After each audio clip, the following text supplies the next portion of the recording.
of Parliament for Haliburton, Kawartha Lakes, Brock, with new content for you every single Tuesday, 1:30 p.m. Eastern Time. We ask that you like, subscribe, share this program. Together, we can push back against the ever-moving Liberal agenda. And if you can't, as always, watch or listen to the entire program right this second. Download it, listen to it, tell your friends about it on platforms like CastBox, iTunes, Google Play, Spotify.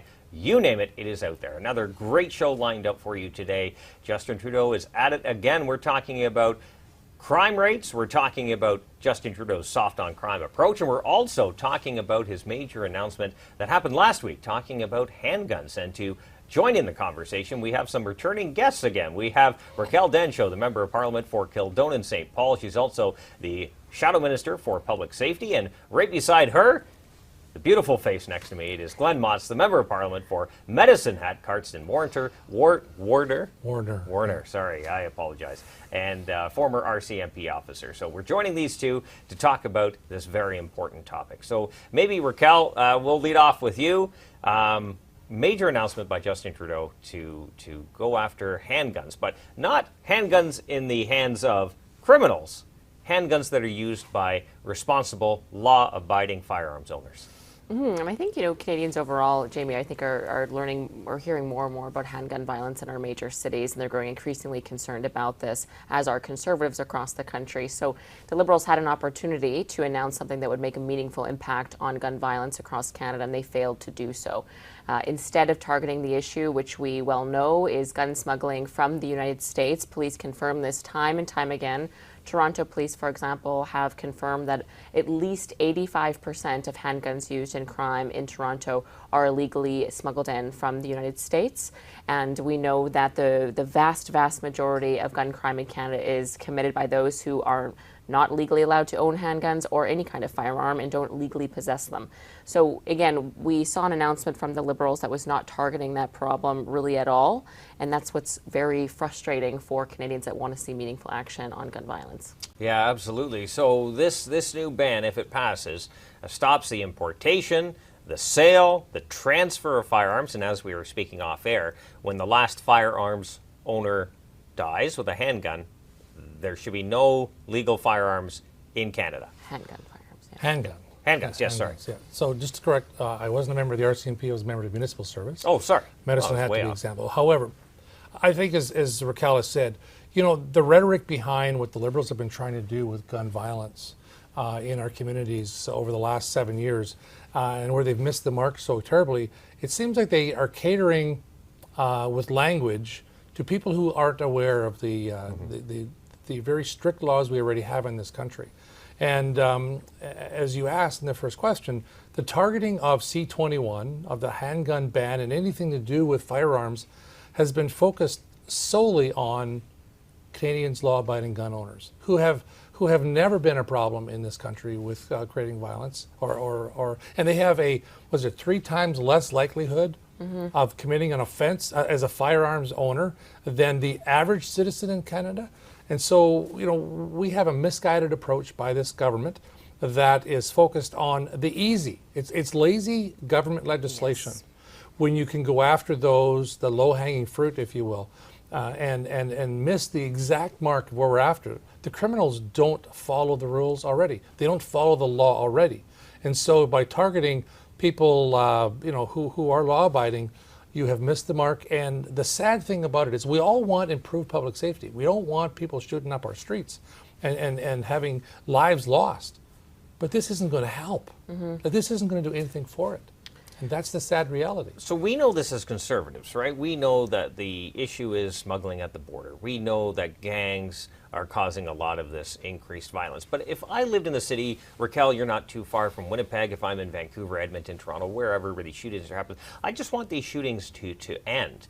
I think, is that something we have to really educate about to let people know that it's basically a false sense of security that the government is giving them right now? Certainly, I think we've been effectively communicating that in the media opportunities we've been provided in the last week since the Bill C-21 announcement. I did want to build on something Glen had said. Those who have an RPAL, which is what you need to own a handgun in this country, and other various restricted firearms, are the most vetted people in Canada. They are thoroughly background checked. So I think that point really needs to be made very, very clear. But to your point, point, I know in Winnipeg we're seeing rising violence generally and rising violence with firearms or guns. And so I toured the Winnipeg Police Headquarters facilities to find out more about this. They had recently done a $500,000 drug bust, a big table full of all the drugs and all the cash, and then a very long table of the firearms they apprehended in this bust. And they're doing these busts almost monthly. It's that bad. And every single one of those handguns were already illegal, not even just prohibited or restricted, but were already illegal models of handguns in Canada.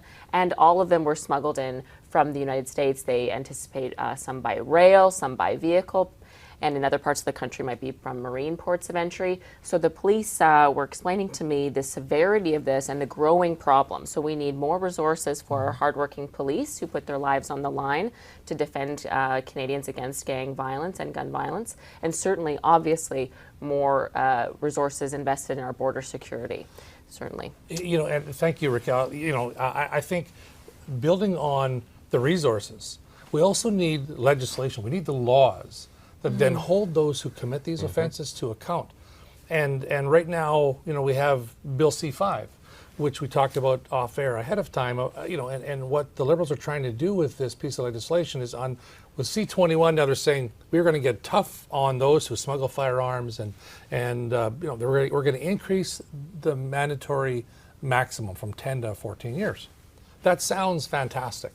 However, at the same time they're doing that, they are lessening the mandatory minimums for the exact same type of offenses and violent offenses with firearms. And so we need a consistent approach across law enforcement and the legal community to keep our community safe, and that those who use firearms in the commission of an offense or have possession of firearms illegally need to be held to account. And what's interesting is our public safety minister, back a number of years back, I invited Marco out to Medicine Hat. We did a TV Ontario blind date. And I invited him out to Medicine Hat, and and then he invited me back to his riding. And what was striking, and unfortunately I'd missed the airing on TV Ontario's blind date production, we talked to a mom who had both of her young daughters shot in the playground in gang violence. Thankfully, they didn't die, but they were going to be traumatized for life. And I asked her, I said, so what can we tell Canadians, as legislators, what do we need to do? And she goes, the criminals that I know that do this sort of stuff, that shot my two daughters, are not afraid of the police. And why aren't they afraid of the police? Because they have no laws that have any teeth. Criminals who use fire, and her words were, these people who shoot up our streets need to be held accountable to a higher degree than someone who doesn't use a firearm. And that's from a mom who had her own, in Centre Toronto, who had her own daughters shot. To build on that point, if I may.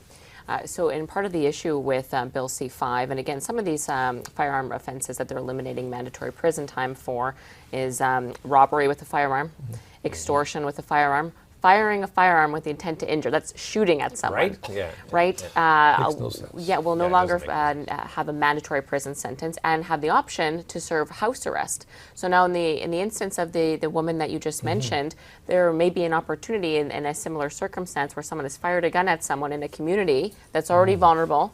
And now rather than removing that dangerous individual and putting them in prison where they may be able to receive rehabilitation programming, they may keep them in that community surrounded by those influential gang elements. And to me, that seems like they could further terrorize the community. They may not be able to be rehabilitated. And so to me, that is a serious concern that these vulnerable communities should be concerned about, because those dangerous elements will no longer have a mandatory prison time and be mandatory removed from the community. Great points. And I think one of the other things, and I heard you talk about this once before, Raquel, is we need to have a mechanism where we go back to things back when I was a lot younger in my policing career, where we had the Bail Reform Act. And if someone committed an offense, they needed to show justice why they should be released. And there was conditions. You won't commit another offense, you're going to attend court. There's some criteria in the criminal code. It seems to me over the last 10, 12 years that there's a significant slide in people who continue to commit offenses while they are out on bail, awaiting court proceedings in the very first offense they were there in the first place for. And so they continue to reoffend while they even haven't been dealt with for the first offense. We need to fix that. Like, we need to fix those who continue to be out on our streets after they've been convicted of a violent offense. Period. Well, I think it's also important to remind those that aren't familiar with the gun laws and our firearms laws is that basically if you are you have an RPAL, you own a handgun, there are basically 3 places you can go: home, the range, or the gunsmith. And you have to apply for a permit to transport. That's correct. During a certain part of the day. So this is highly regulated. Not only that, your name is run through the police data bank every single day. Yes. So as it was explained to me, it's basically like being on parole if you are And licensed. Only stricter. Only Yeah. stricter. And when you have a restricted firearm, and correct me if I'm wrong, Glenn, but you have to get it approved by the chief firearms officer. So the police actually know where every single legally owned Yes. restricted firearm is in the country. So it is very heavily controlled, and quite frankly, conservatives agree that gun laws should be very Yes, strict. absolutely. Only the most vetted, responsible, law-abiding citizens should ever even be near a firearm, and that should remain. But then when you have Bill C-21 coming in and doing this, I mean, there's so many repercussions on our Olympic sports shooting community, on the entire community of sports shooters. There are also impacts on hunters and guides and a number of individuals who work in rural and remote areas who have special handgun permits to carry their handguns in the event a wild dangerous animal sneaks up on them, for example, and they don't have time to bring out their long gun. So that's also not covered in Bill C-21, not acknowledged. So there are discussions to be had about this, and none of those, the Liberals are not allowing any of those to happen. So we're quite concerned about that, and that this will not tackle a very serious issue that we need to be making progress on, that every single year that Justin Trudeau has been Prime Minister has worsened. And yes. violence in Toronto, That's right. Montreal, Winnipeg, Everywhere. Vancouver, Edmonton has gotten worse year after year. So their approach is failing. This is their so-called answer, and yet it does not target the problem. Kind of like their housing policy. There you go.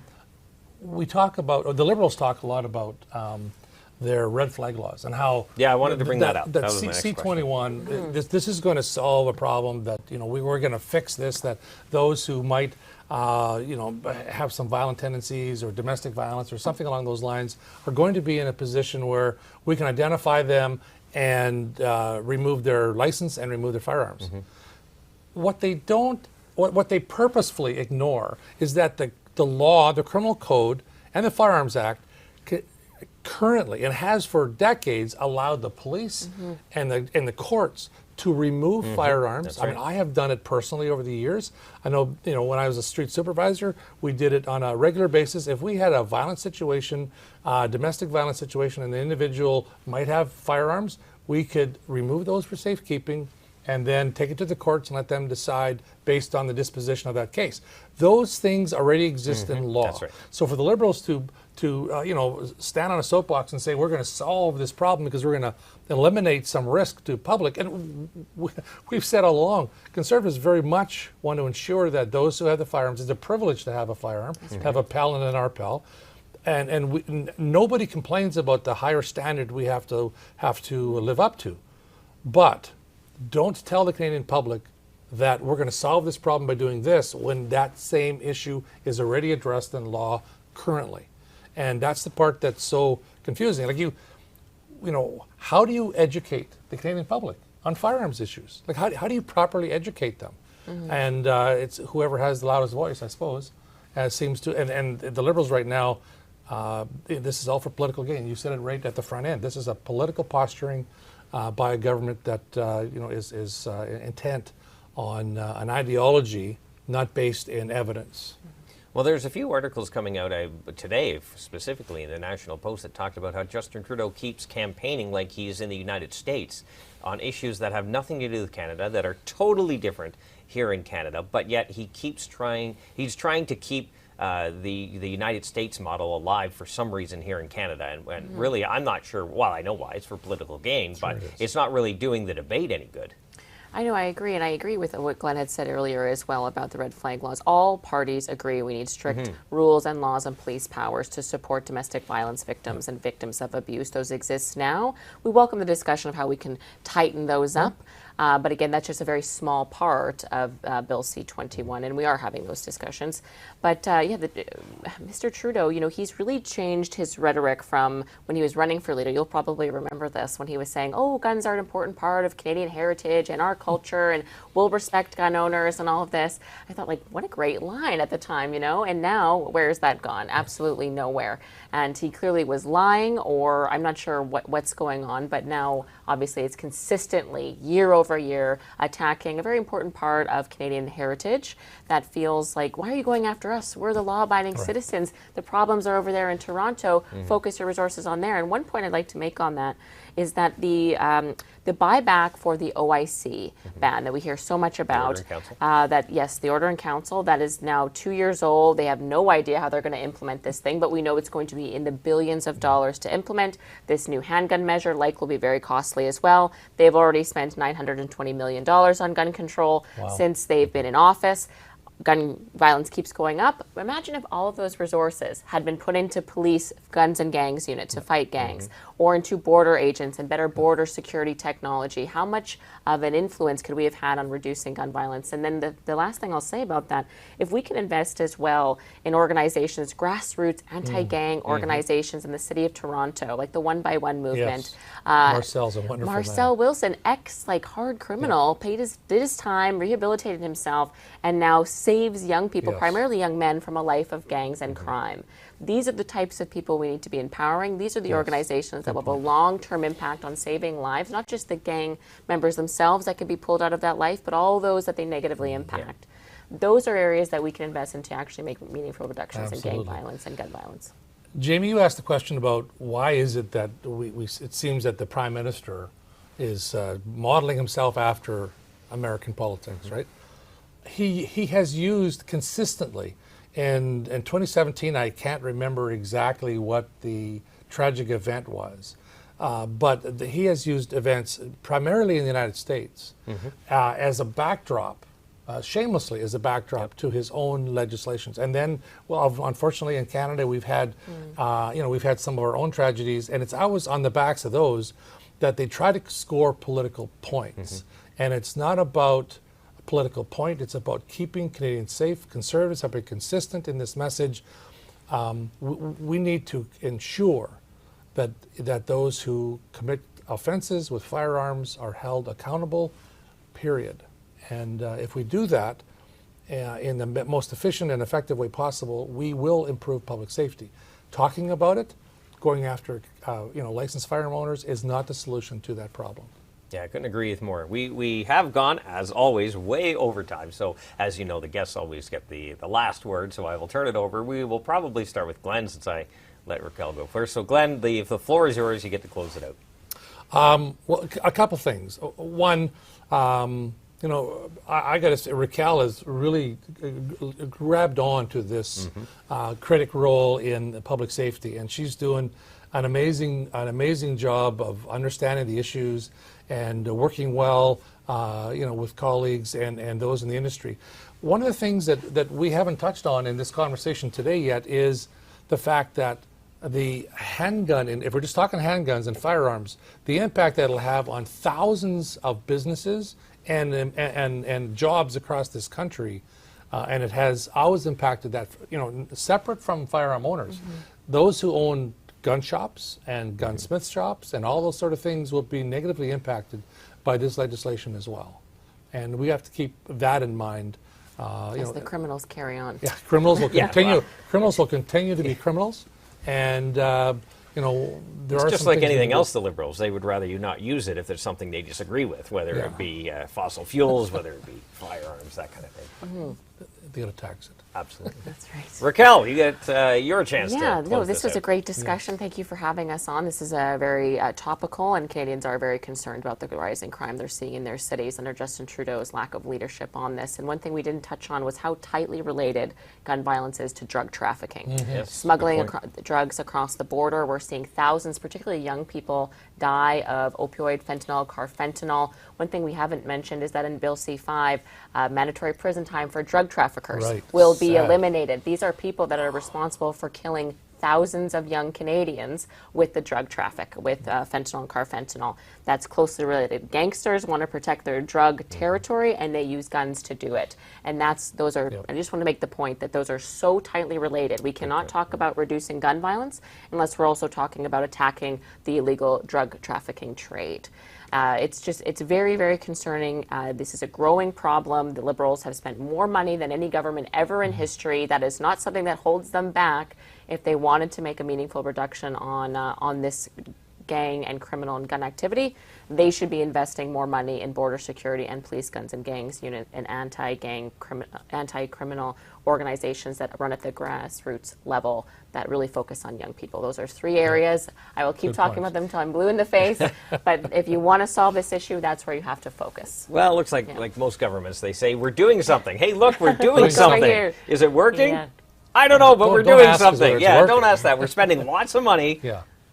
I don't know about results. Yeah. But thank you both. Raquel Dancho, Member of Parliament for Kildonan-St. Paul, the Shadow Minister for Public Safety, and Glen Motz, the Member of Parliament for Medicine Hat-Cardston-Warner. Thanks very much, both of you, for joining us. You're both good friends of the show. And if you like this this show, I should say, please like, comment, subscribe, share this program. I guarantee you it's a message you're probably not getting in the mainstream media, and probably details that we need to get out, and we need your help to do that. Of course, you can watch or listen to it right this second. Download it. Platforms like CastBox, iTunes, Google Play, Spotify, you name it, it is out there. We will be back next Tuesday, 1:30 p.m. Eastern Time, with new content for you.